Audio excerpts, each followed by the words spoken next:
So good evening all of you and welcome back to Excelsior Academy. So in this session, today we are going to talk about the cell organelles. So previously we spoke about the plasma membrane, all about its properties, physical and chemical properties. Now from here onwards, we will talk about the cell organelles. So in this session, today we will discuss about the lysosomes and peroxisomes in detail. So we know that the cell is in dynamic flux. So what does it mean? It means that your cell is always in the motion. It is not stagnant in one place. It's not stationary at one place. It is always in the dynamic state. So even if it is not moving inside the cell, inside the cytosol, so many activities are going on. So it is never at rest. So that's why when we say that even if the human is sleeping, the brain is still functioning and each cells of your body is functioning. So it's like even if you are taking the rest but your body is not taking the rest, each part, each cell is actually functioning in order to make ready for you so that the next day you are again energized. Okay, now in the light microscope, a live cell exhibits myriad movements ranging from the translocation of chromosomes and vesicles to the changes in shape associated with cell crawling and swimming. So in this way, they came to know that even a single cell, for example, amoeba is there. So under the microscope, and when the amoeba protein, in the proteins of the amoeba were tagged with the fluorescent, they observed that even the shape of the amoeba is random, right? It is irregular shape. So whenever it is moving, they have seen that how nicely it actually protrudes out its structure, and then it moves. So all these protrusions were studied under the microscope.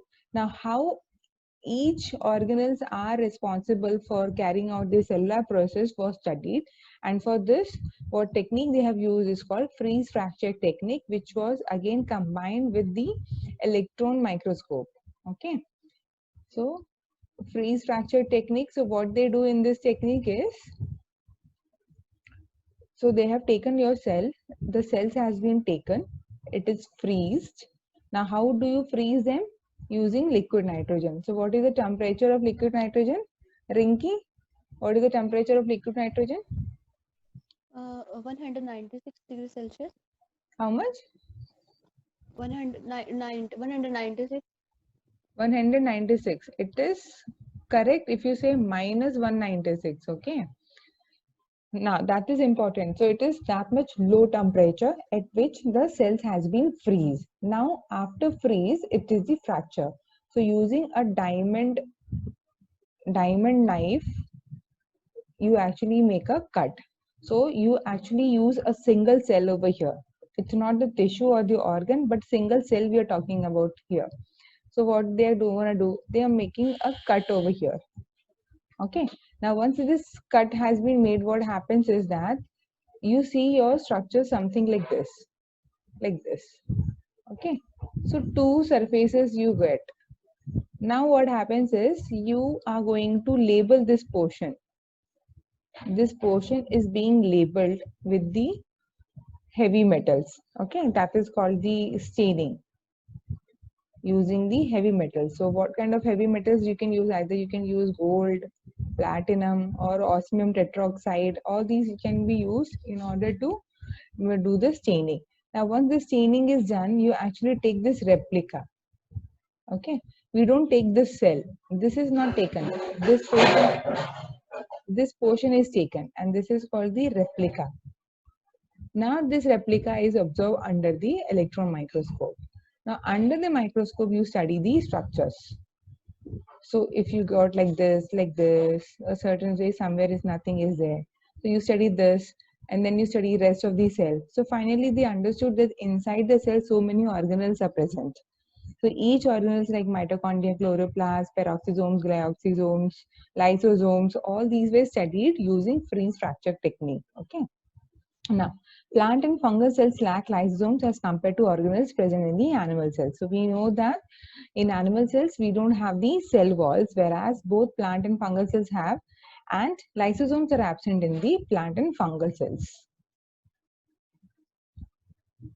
So this is the list of the organelles which we will be studying in detail along with the functions these organelles carry out. Okay, so this will be completing your cell bio as well as the biochem part also. So already we talked about the plasma membrane. So plasma membrane controls the movement of the molecules in and out. So in and out of the cell and functions in cell-cell signaling and the cell adhesion. So we studied the properties of the plasma membrane, and membrane transport, the solute transport portion is left, which we'll be doing in the coming sessions. Mitochondria, which is surrounded by double membrane. So what you have to remember is that there are three organelles which are having double membrane system. So it is mitochondria, chloroplast, and the nucleus. Please remember, okay? So they have got the inner membrane as well as the outer membrane, whereas rest of the organelles have got only single plasma membrane. Now lysosomes, they have got the acidic lumen, degrade material internalized by the cell and worn out cellular membranes and organelles. So today we will study about the lysosomes. Then we have got the nuclear envelope. Again, double membrane. It encloses the contents of the nucleus, and the outer membrane is in continuous with the ER. So that's why whenever we draw the structure of cell nucleus, we always make ER like this. So the outer membrane of the nucleus is the rough ER. Okay. Nucleolus, it is the nuclear subcompartment where rRNA is synthesized. Please remember. Okay, so mRNA, tRNA is from your nucleus, whereas rRNA is from the nucleolus. Now, nucleus, again, it is filled with the chromatin, DNA. So we will talk about the replication, transcription, and translation when we discuss about the nucleus. SER, responsible for the lipid synthesis and detoxify certain hydrophobic compounds. So over here, what you have to remember is that in liver, you have got the maximum expression of SER, and we know that liver is responsible for the detoxification. So whatever drugs, what you eat, right, the drugs in a sense, the medicines or the antibiotics you take, which will be taken inside the liver after it has done its biopharma activity. After that, it goes to the liver and where the detoxification takes place. So detoxification means it is degraded into the water soluble components and it is excreted out in the urine. Okay. Then we have got the RER, that is rough ER, which is responsible for your protein synthesis and processing. Okay. Please stop me in between, okay? If suppose I'm going fast or something is not understood. Then we have got the Golgi. So Golgi is again responsible for the processing of the proteins. So this is actually helping in the proper folding of the proteins also and helps in targeting the proteins. So when we'll study about the protein targeting, the major role is played by the endoplasmic reticulum as well as the Golgi complex. Then the secreted vesicles are there which fuse with the plasma membrane and they release their contents. Peroxisome. So today we'll also talk about the peroxisomes, which helps in the detoxification of various molecules and they break down the fatty acids to produce acetyl groups for the biosynthesis. So we know that in mitochondria, when beta oxidation takes place, when beta oxidation of fatty acid takes place, we get energy. Okay. But when in the case of peroxisomes, fatty acids are broken, that time energy is not produced, but acetyl groups are produced, which enters the glycolysis or the TCA cycle. Okay. Now then we have got the cytoskeletal fibers. So this also we know that actin filaments are there, IF, that is intermediate filaments are there, and then microtubules are there, which is forming the cytoskeleton part of your cell. Then we have got the microvilli, cilia, all these are there which helps in the absorption of nutrients. Now can you tell me which cytoskeleton is present in the microvilli or the cilia? Yes, anyone? In microvilli, what among all these three, which one is present?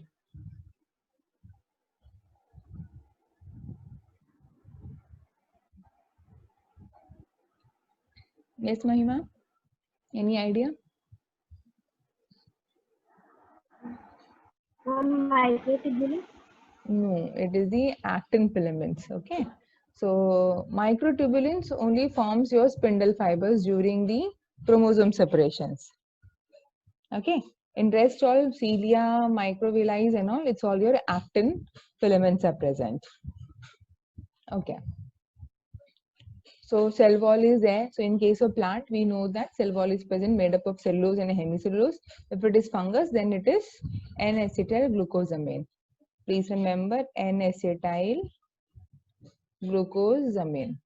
In case of fungus, that is the wall, cell wall is made up of chitin, where chitin is the polymer of N-acetyl glucosamine. Then vacuoles are there to store water, ions, and micromolecules. It also stores the toxins in few cases. Okay. For example, I'll tell you about the bitter gourd. So we know that bitter gourd is very bitter in taste. Now, why? Because in the vacuole of the bitter gourd, the PTC hydrocarbon is present. Okay, I forgot the full form over here. So when actually you break it, when you chew it, what happens? The vacuole get burst, and from there this bitter component it's released, and that's why the bitter gourd becomes the very bitter in taste. Now, why the bitter gourd is having this particular compound?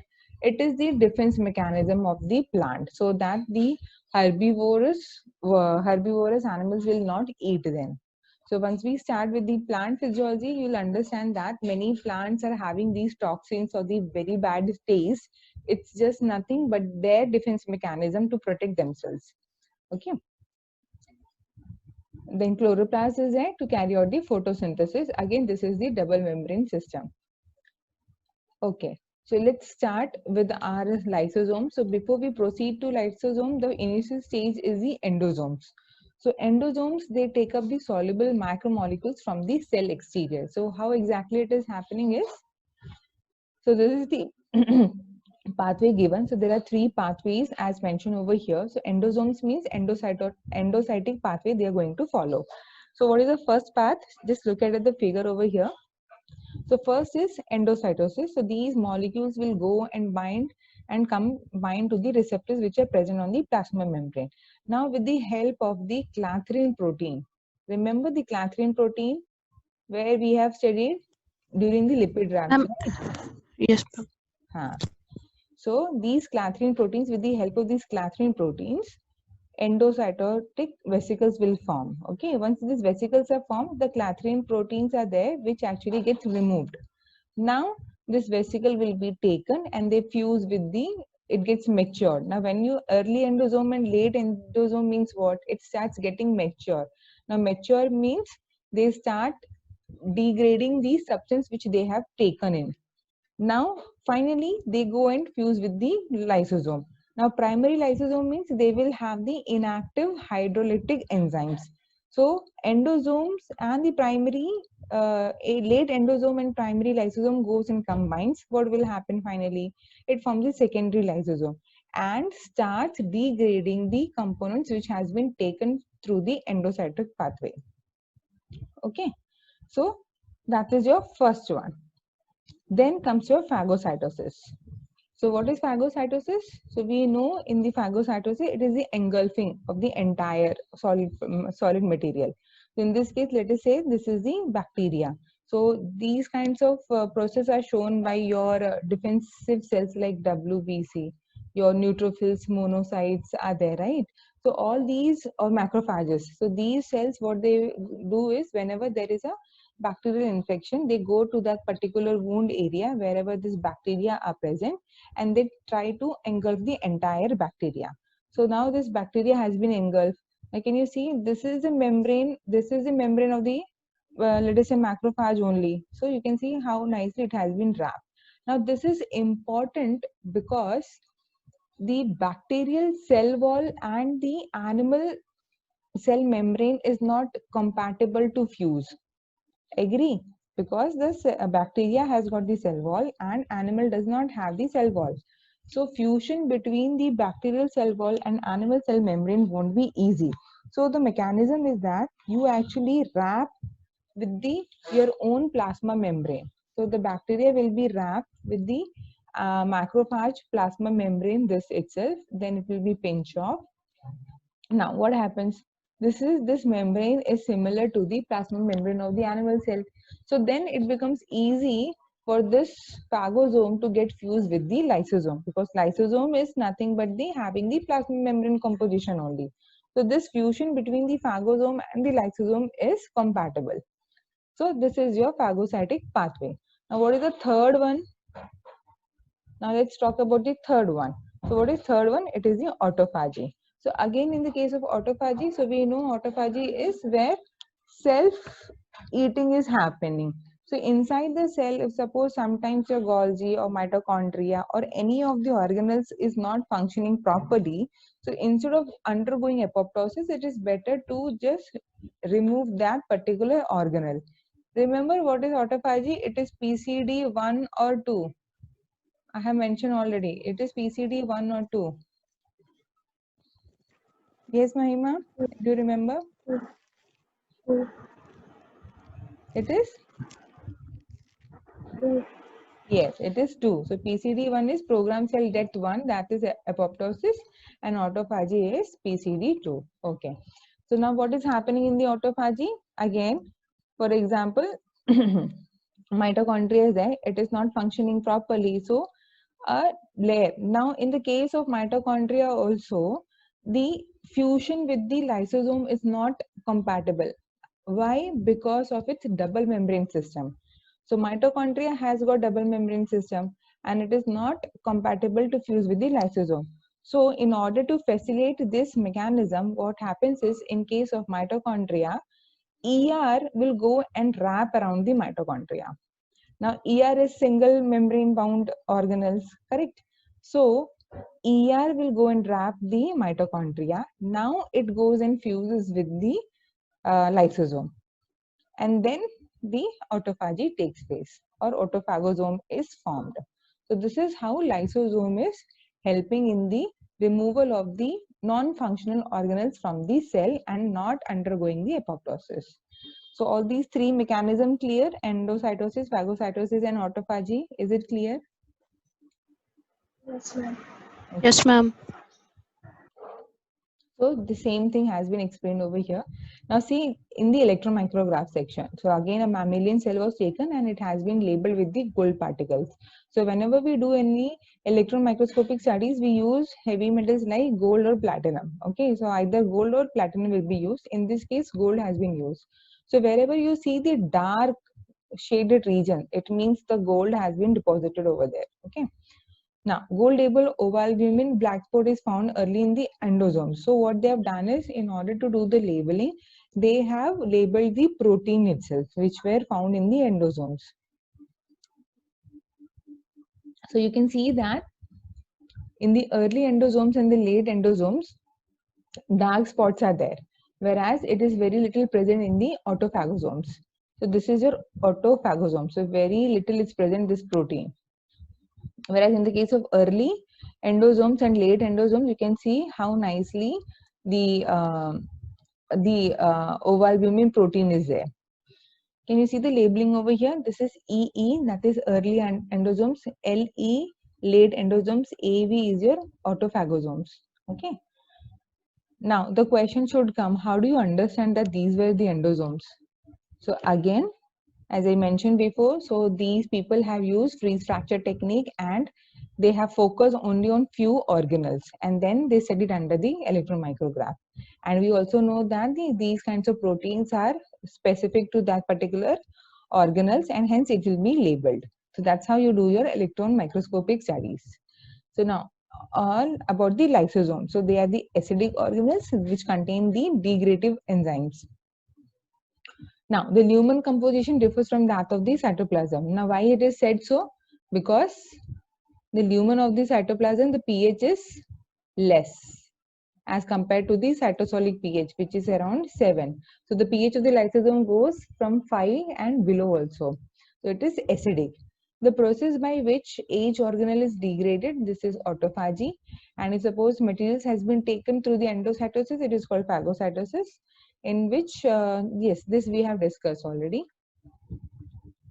Okay. Now, what kind of degradative enzymes are present? So, you have nucleases which can degrade RNA, DNA. proteases which degrades proteins and peptides, and phosphatases which remove phosphate groups from the nucleotides or phospholipids and the other molecules. Okay. Now all these lysosomal enzymes, they will work efficiently at acidic pH only. So when primary lysosomes are formed, the pH has not been reached at the acidic condition. Okay. So in the case of primary lysosome, the pH is near to 7 only. So all the enzymes are inactive over here. Now, once it becomes this secondary lysosome, what happens? The pH has been achieved around the 5. So at this acidic pH, all those degradative enzymes becomes active. Okay. So now we know that if suppose by mistake your lysosomes gets ruptured and all these enzymes enter the cytoplasm. So will these enzymes, lysosomal enzymes, will be able to degrade the cytoplasmic proteins or not? Rinki, what do you think?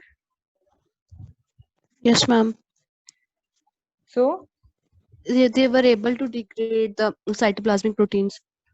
no, actually, as I said before itself, the enzymes becomes active at pH 5, right? But the cytoplasmic pH is near 7. So what will happen if the lysosomes are broken or they get disrupted? So from pH 5, they are going to pH 7. So all these active enzymes will become inactive. And that's why none of the lysosomal enzymes can degrade any cytoplasmic proteins.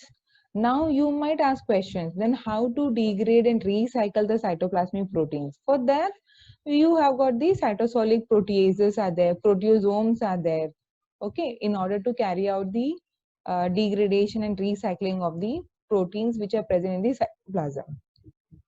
Now, the function of lysosome is to carry out the degradation of particular proteins, like it has to be carried out in a proper channel way.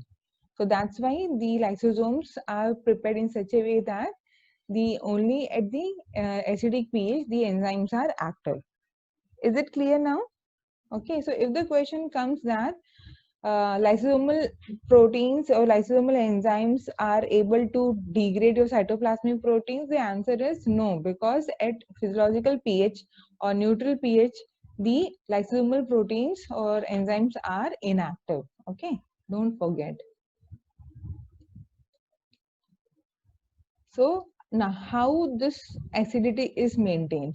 So there are two types of transport proteins in the lysosomal membrane, which helps to pump H and chloride ions from the cytosol. So finally what they are doing, so increase the H plus concentration means you are decreasing the pH, correct? So you have got your H plus ATPase pump over here. It is called H plus ATPase pump. So what they are doing, so along with the H plus, what happens is this chloride ions is also taken inside. Now why chloride ion is taken? In order to maintain the charges. Okay. So if you see over here, suppose you take all the H plus over here and minus outside and plus inside, the electrochemical gradient is formed, electric potential is formed. In order to maintain that, that is no potential is needed, for which chloride ions will be taken inside. Is this point clear? To maintain. Ma'am, repeat. Okay. So as now I was saying that the pH of the lysosomal lumen is going to be less, right? It has to be near around 5 and it is always between 3 to 5. Okay. So for which you have got H plus ATPase pump. It means what? Against the concentration gradient, you need to take H plus from the cytoplasm inside the lysosome, for which you need ATP, correct? So it is one of the example of active transport, where you need ATP hydrolysis to carry out the transport of H plus from cytoplasm to the lumen of the lysosomes. Now what happens? Since H plus concentration has increased, pH decreases, right? Decrease in pH means increase in H plus concentration. Now, since so much of H plus is there and outside negative, what happens?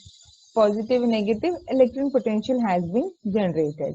But in the case of lysosomes, we don't want any potential to be maintained. Otherwise, what happens? It might collapse. It is not your nerve cell which needs the membrane potential. Now, in order to maintain this, to go back to neutral condition, what happens is, along with the H plus, chloride ions are also taken. So H plus Cl minus, the charges are maintained, hence there is no electric potential. So what happens inside the lumen of the lysosome? HCl is formed. Okay. So the acid Yes, ma'am. pH helps to denature the proteins, making them accessible to the action of the lysosomal hydrolysis. So what happens? So when you add HCl and any proteins are there to be degraded, what will happen in the presence of HCl? Of course, the proteins will start getting denaturating, right? And then what happens in the presence of HCl? Since it's a strong acid condition, the peptide bonds are broken. So all these proteins will be converted into the amino acids. And then these amino acids will be recycled back in order to carry out the new protein synthesis. Okay. Now, so thus, if lysosome release its enzyme into the cytosol where the pH is between 7, they cause little degradation of cytosolic components. So, cytosolic and nuclear proteins are not degraded in lysosomes, but they have their own proteosomes, the other multi-protein complex in the cytosol. So, it is not the lysosomal enzymes which actually degrade the cytosolic proteins. Now, these lysosomes, they vary in size and shape, so you can find small and bigger also, and the number also varies. So, more degradation is there, then more number of lysosomes. And where do you find these lysosomes? Wherever you see the degrading conditions are present. Like, for example, if your mitochondria is non-functional, so what happens? As the mitochondria is getting wrapped with the ER, your lysosome starts moving towards the mitochondria, which needs to be degraded. Okay, and that's why we say it is dynamic. And now, who is helping all these movements of mitochondria and the lysosome? It is the motor proteins of your microtubules. Are you getting? You must have heard of kinesin and dynein. Yes, they are the motor proteins of microtubules. So even if not heard, don't worry, we'll come to those motor proteins also once we talk about the cytoskeleton proteins. So these proteins are like it's like your cargo tempo. So wherever, suppose from the center of any city is there, you need to carry out the cargo.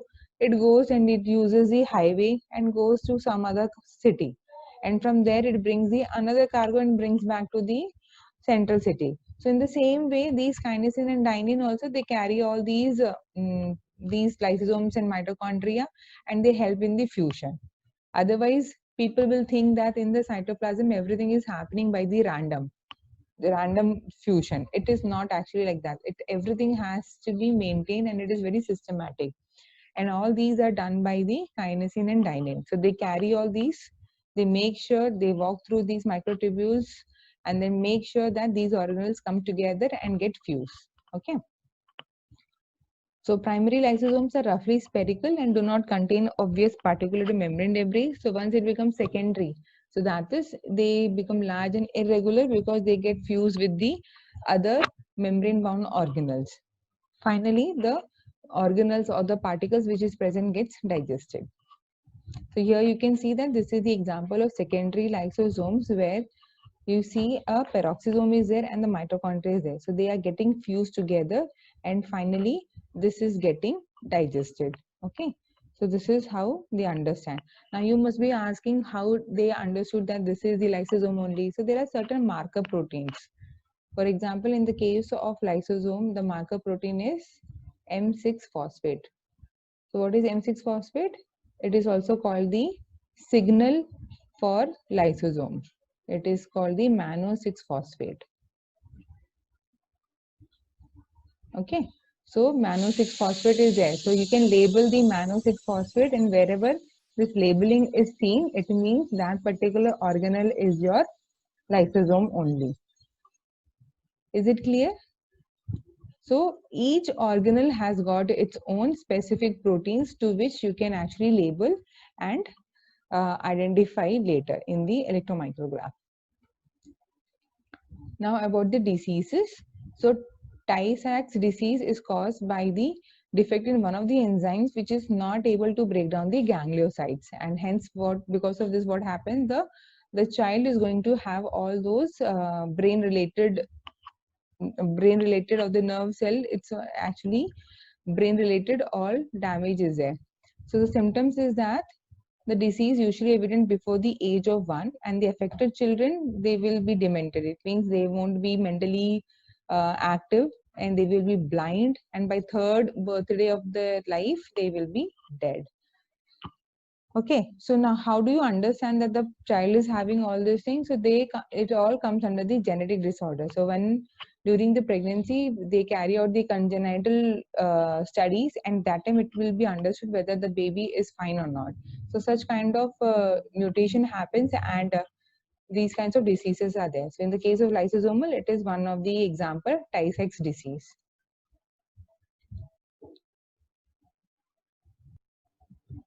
So the peroxisomes, so as mentioned, so they are present in animal cells and they range in various shapes and number. Now, they contain several oxidases, enzymes, which they will use oxygen in order to oxidize the substance.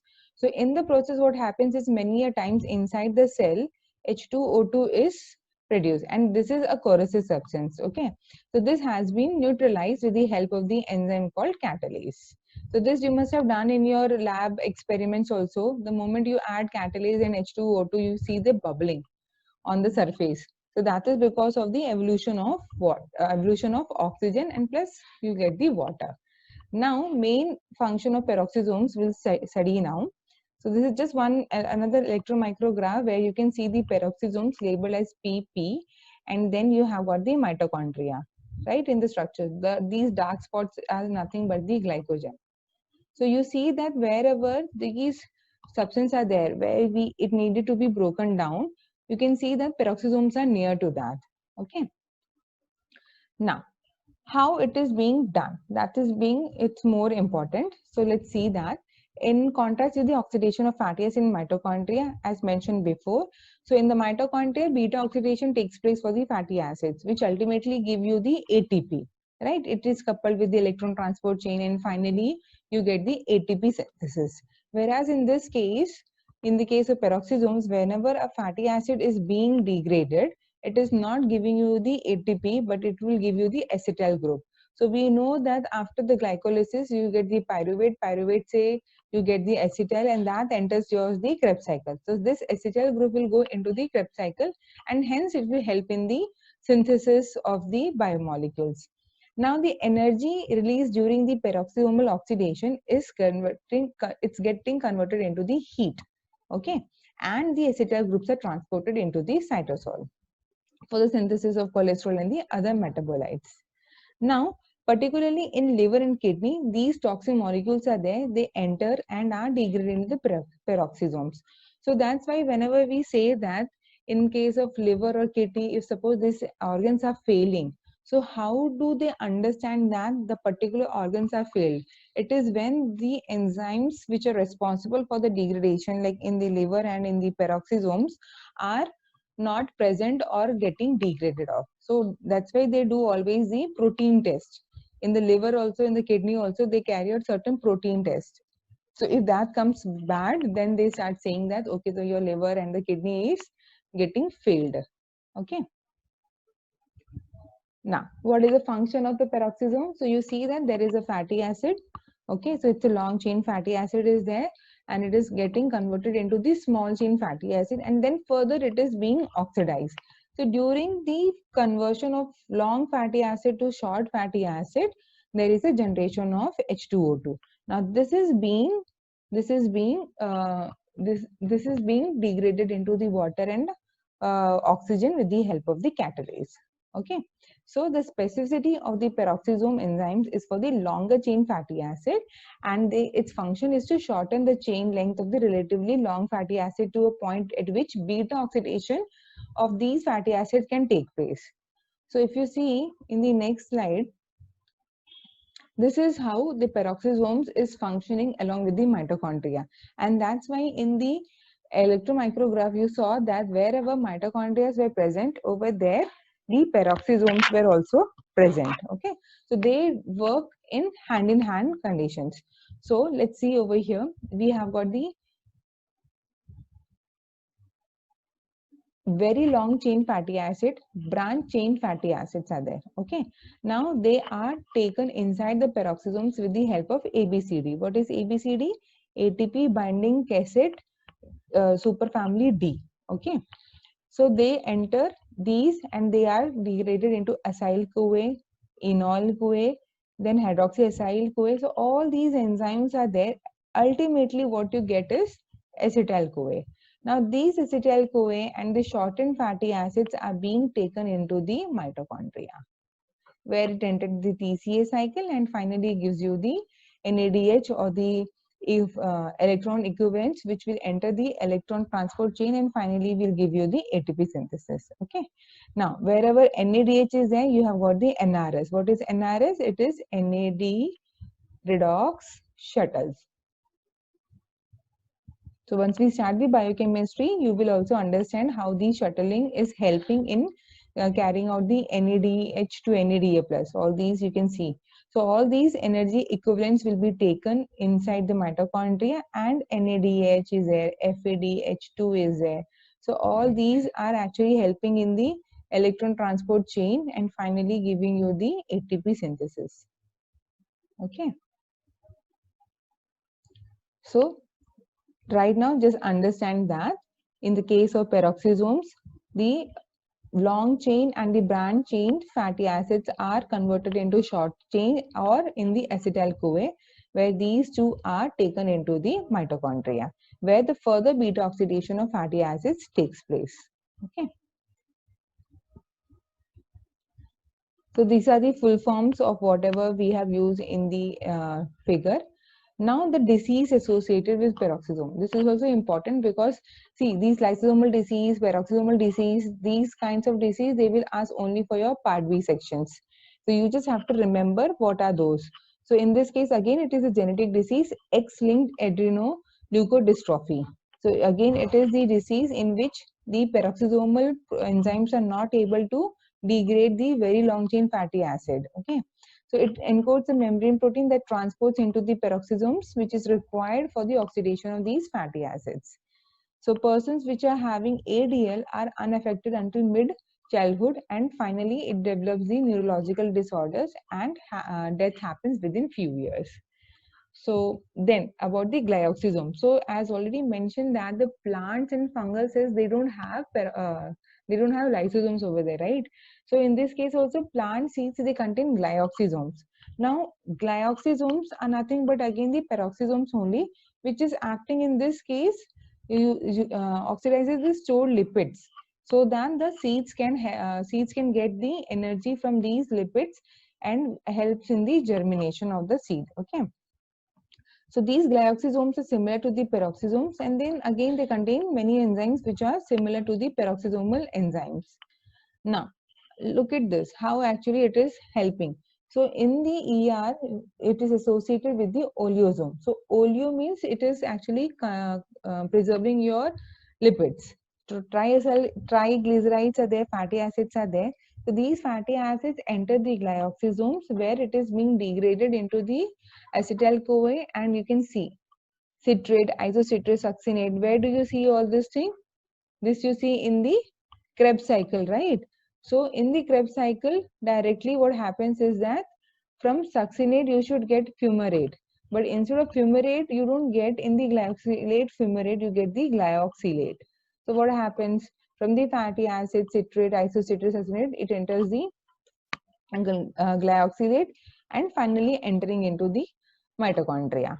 So overall what is happening? It is just converting the fatty acids into the acetyl CoA in order to enter the mitochondria for the ATP synthesis. Okay. Now, in case of photorespiration also. So what is photorespiration? Yes, Mahima, Rinki, can you tell me what is photorespiration?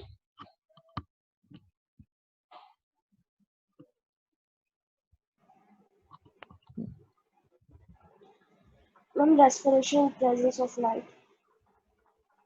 What? Repeat once again. Respiration in plants in the presence of light. No. Intake of oxygen. So photorespiration means when the amount of carbon dioxide is less and oxygen is more because of high intensity of light. So what happens that time? So Rubisco, the enzyme which carries out the Kelvin cycle, right? So instead of binding to the carbon dioxide and converting it into the sugar, it goes and binds to the oxygen, and which is not healthy, right? So what happens? So instead of forming a 2,3-phosphoglycerate, which is required to carry out the sugar synthesis, it forms the phosphoglycolate. Now this is toxic. So what happens? So you get a 3-carbon 3-phosphoglycerate and 2-carbon phosphoglycolate. If suppose it was CO2, so it would have become the 6-carbon. So you get 2 molecules of 3-phosphoglycerate, which is a 3-carbon. Since over here only oxygen was there, so you get 1 molecule of 3-phosphoglycerate and 1 molecule of 2-carbon phosphoglycolate. Now this phosphoglycolate is toxic to the plant. So what happens? This is then converted into glycolate, goes into the peroxisome and gets converted into the glycerate. Now how it has been converted? Glycolate, again oxygen H2O2, right? The oxygen which was bound to the Rubisco has been converted into glycolate. Now from the glycolate they have taken the oxygen and converted into the H2O2. Now this H2O2 has been neutralized with the help of the catalase which is present in the peroxisome. Again back to oxygen and the water. So that glycolate becomes the glyoxylate converted into glycine. Now this glycine enters the mitochondria, gets converted to serine to become glycerate. Now once this is glycerate, it gets phosphorylated and enters to chloroplast to become the 2,3-phosphoglycerate, and hence the Kelvin cycle continues. So again the photorespiration is avoided. Okay, so this is how the peroxisome glyoxysomes are playing important role in the animals and plants. Is it clear? Please remember these graphs, because when we are going to do the biochemistry also, these same graphs are going to come. Okay, so there again, whenever we study about chloroplast, we also study about the peroxisome and mitochondria. So again, when we study about the mitochondria, again all these 3 combo will come. Okay, so that's all for today. So thank you for listening. If any doubts are there, I welcome